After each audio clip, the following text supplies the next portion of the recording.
Hey makeup friends! Today I'm going to be sharing my thoughts on the new Mini Biba palette from Natasha Denona. Let's get into this.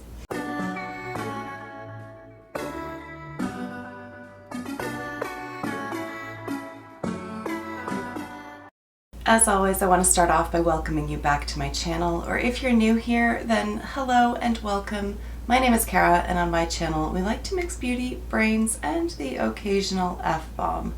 Like I said, today we're going to be taking a look at the Mini Biba palette.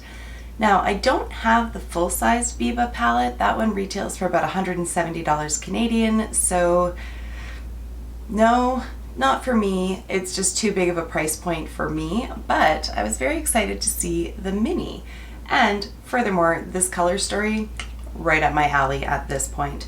I don't know when I became such a fan of neutrals, but here we are. And this is my wheelhouse. So I was happy to pick this one up.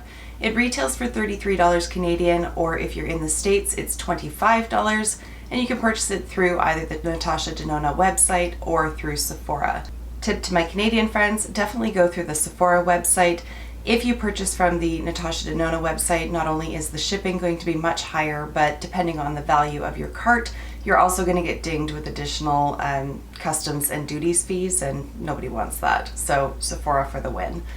So taking a look at the palette itself, it is very reminiscent of all of her other mini 5-pan palettes in terms of the packaging. You've got that nice plastic packaging there, and then of course the 5 pans inside. In this one, you are getting 3 matte shades, 1 shimmer shadow, and then 1 of her cream to matte formulas. I can say this is a formula that I don't always get along with. I find that it can be a bit hit or miss, but I'm happy to report that in this situation, it's definitely a hit. I had no problems blending it out whatsoever, and that's what you see along my lower lash line. So how we're going to structure this video, I'm going to talk about the shades themselves, do some swatches, and then we'll move right into the eye application, and I'll walk you through that as well.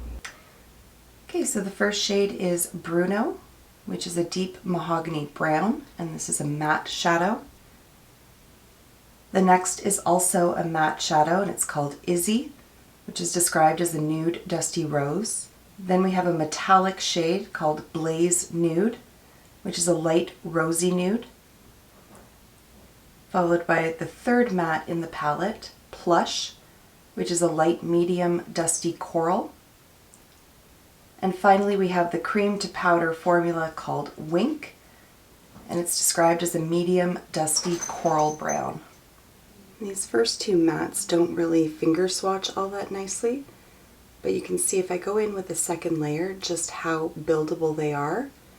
So when you're applying it to the eyes, they do build up nicely. All right, and with swatches out of the way, let's move straight into the eye application. So the first shade that I applied is called Plush, and I used the MM5 brush from Morphe, which is part of their Mickey Mouse collection that they just recently released. And I used that as a transition shade. I had no complaints about the blendability of this shadow, and I found that it really did build up in pigmentation nicely as well.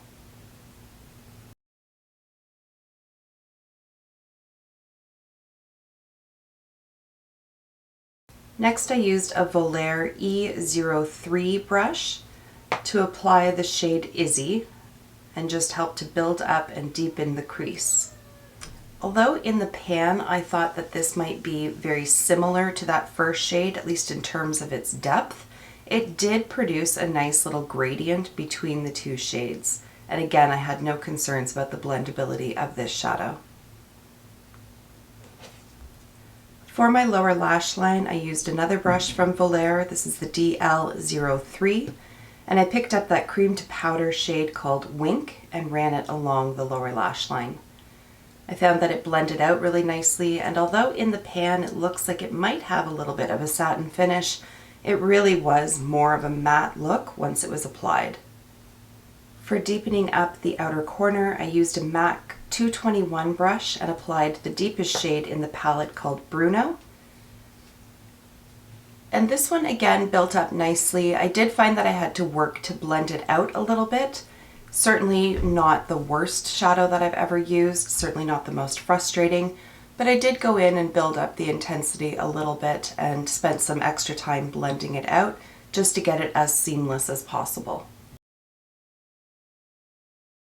For all over the lid, I used a Refer 02 brush and applied the metallic shade called Blaze Nude. And for this one, I didn't use any setting spray, and I am extremely happy with how this looks on the lid, even without that setting spray. I think it has really good payoff. It's a nice, bright, metallic finish. I'm very happy with this shade. For my inner corner and my brow bone highlighter, I used yet another brush from Volair. This is the E09, and I used the highlighter called Cookie from Benefit for that. For my liner, I used the Clinique Pretty Easy liquid liner in brown. And then finally for mascara, I used the Huge Extreme Lash Mascara from Stila. And here is the final look. For my lips, I used the I Need a Nude lipstick from Natasha Denona in the shade Claudia. And there you have it. Those are the eyeshadows in action, and I have to say I am quite happy with this palette, and I think this is one of those palettes that's fantastic for getting ready for work, which is what I'm doing right now. This is my last work day before we shut our office down for the holidays, and I'm very much looking forward to the break. Very much. But this is just one of those palettes that you don't have to spend a ton of time thinking about, and that's something that I truly appreciate most mornings, because I don't want to spend time staring at a palette, trying to figure out the color story, trying to figure out what's going to complement each other, and then going from there. With this kind of palette, I can just pick it up, whether I use all 5 shades or not, really irrelevant, because even with just using 2 or 3 of them, you can still create a completed look. And it's just brainless and effortless, and frankly, that is my speed most mornings. So very, very happy with this one. No complaints about the quality, and I love the price point on this as well. So that is it for today, guys. I'm going to wrap the video up here. If you enjoyed it, please be sure to give the video a thumbs up. And if you're not subscribed to the channel already, I invite you to consider doing so. But other than that, I will see you in my next video, and until then, just be a decent human being. Bye for now.